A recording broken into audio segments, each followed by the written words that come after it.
एक रात की बात है, पूरी अच्छी से रात हो चुकी थी। चारों ओर ऐसा सन्नाटा था कि कोई श्वास ले तो भी उसकी आवाज आने लगे।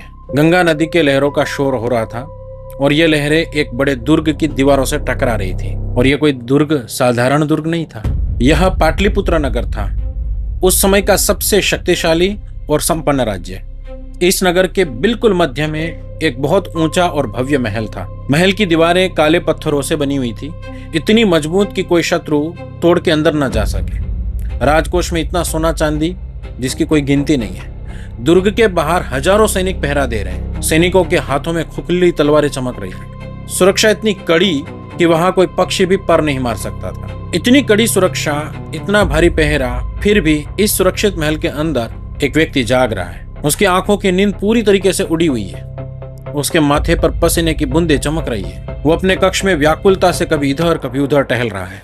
वो व्यक्ति कोई और नहीं था, स्वयं उस राज्य के महाराज सुदर्शन थे, पाटलिपुत्र के सबसे महान और शक्तिशाली राजा।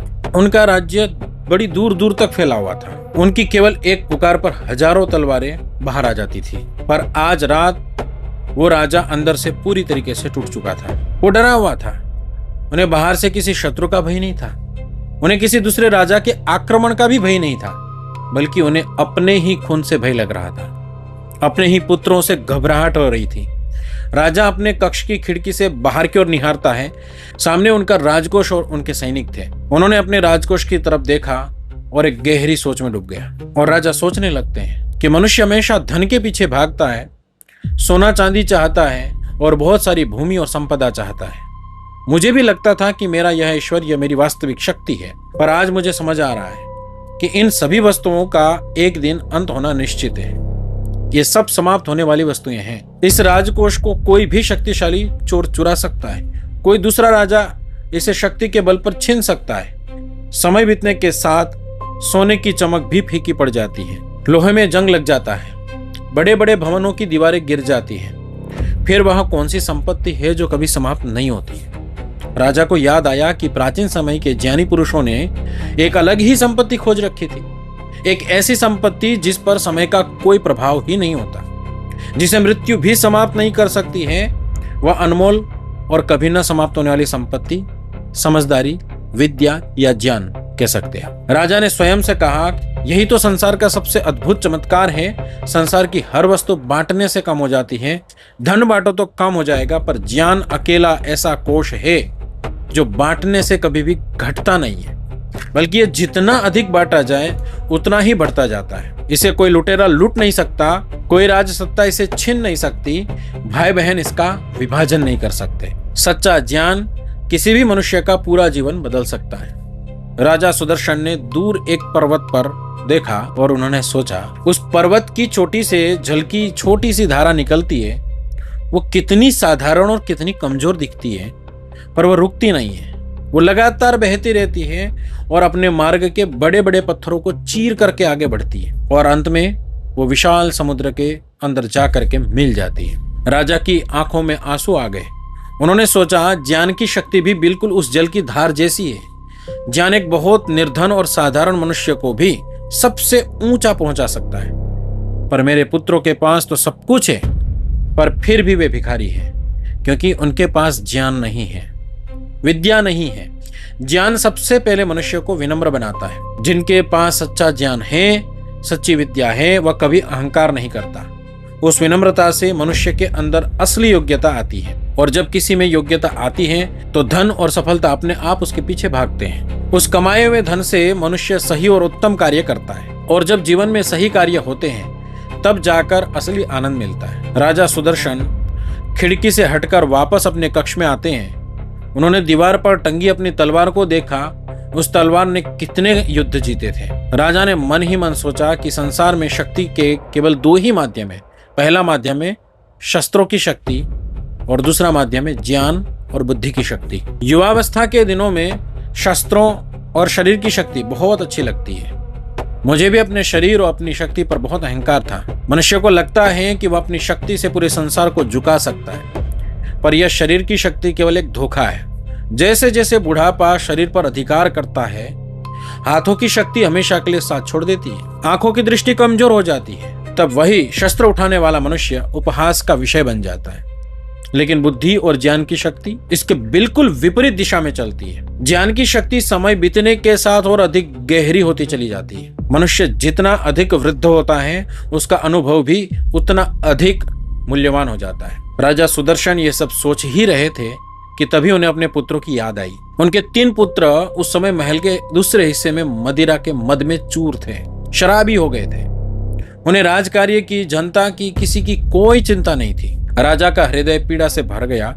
उन्होंने सोचा, राजनीति और मनुष्य की बुद्धि का सबसे भयंकर सूत्र मेरे ही घर में पल रहा है।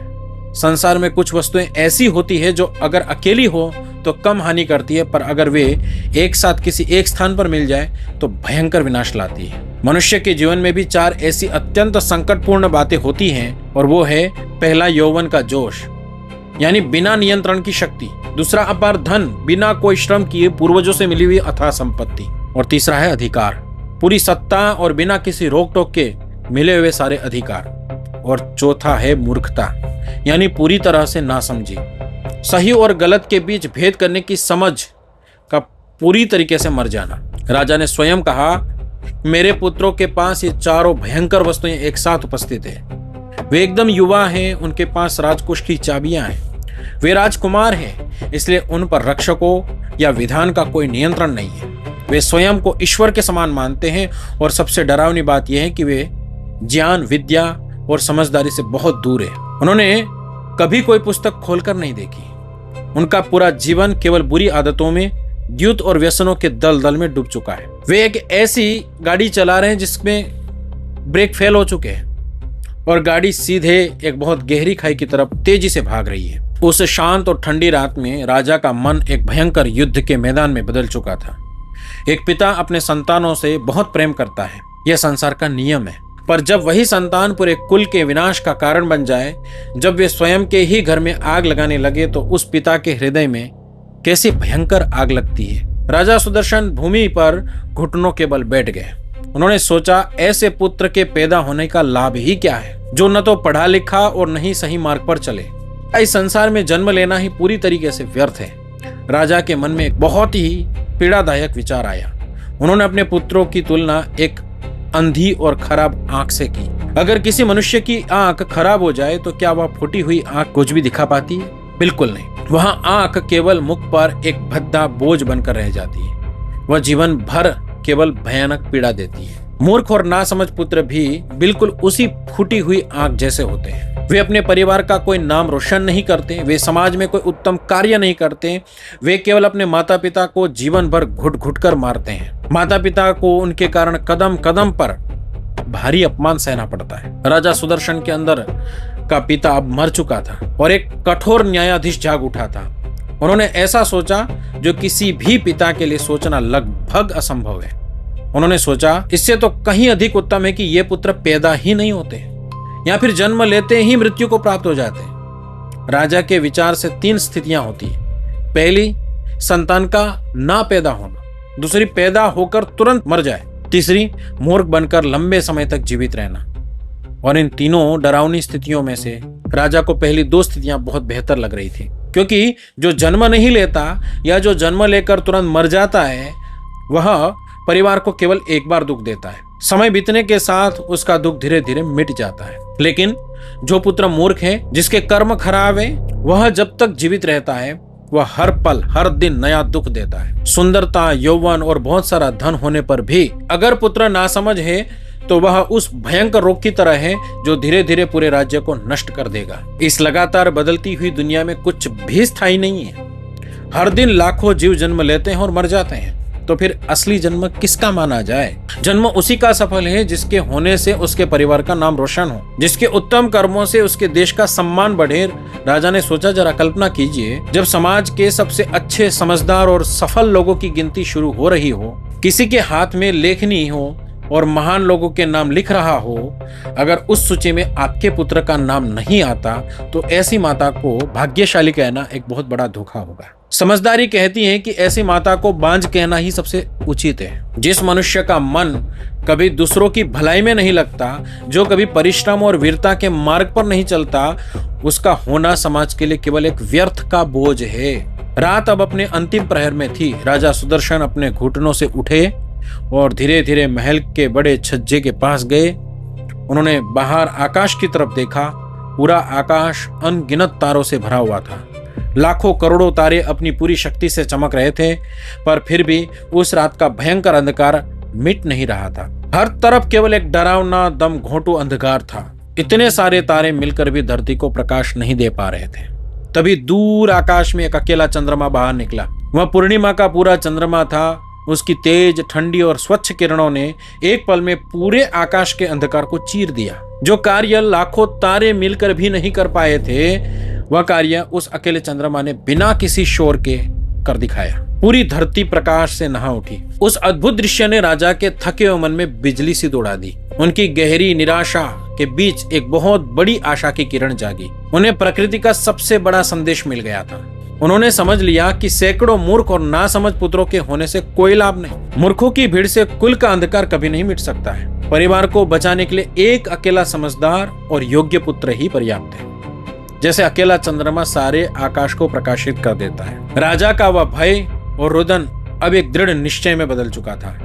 उन्हें अब यह बिल्कुल स्पष्ट समझ आ गया था कि उनके पुत्रों को राजगद्दी नहीं सौंपनी है। उन्हें गद्दी से पहले एक सही मार्गदर्शक और गुरु की आवश्यकता है। उन्हें एक ऐसे कठोर और कुशाग्र बुद्धि वाले गुरु की खोज करनी थी जो उनके राजकुमारों के इस भटके हुए मस्तिष्क को पूरी तरह बदल दे, जो उनकी नासमझी की जड़ों को काट दे। यहीं से आरंभ होती है एक ऐतिहासिक और कभी न भूलने वाली यात्रा।